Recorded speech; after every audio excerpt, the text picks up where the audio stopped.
आज एक प्रोग्राम में पहुंचे थे, क्या कहिएगा?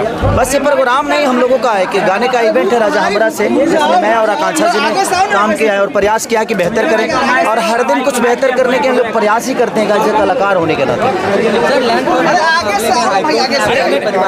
देखिए उस बात का दुख मुझे भी है, लेकिन ये जो समय है उस पर बात करने के लिए, उस पर कभी हम बैठकर विधिवत तरीके से बात करेंगे। एक सवाल रहेगा सर, पवन सिंह का जन्मदिन था, बधाई हो उनको, रिलेटेड हैप्पी बर्थडे।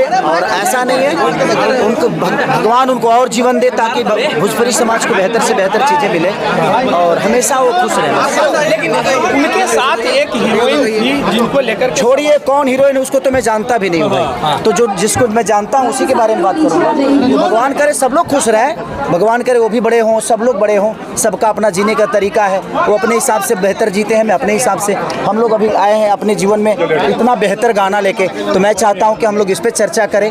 आप अगर मेरी बातें उनके सामने नहीं करते हो तो मैं चाहता हूँ कि उनकी बातें मेरे सामने ना हो, हमका अपना जीवन। अरे भाई कोई नाराजगी नहीं है, कोई नाराजगी नहीं है, वो अपने हिसाब से जीते, मैं अपने हिसाब से। देखिए यहाँ पे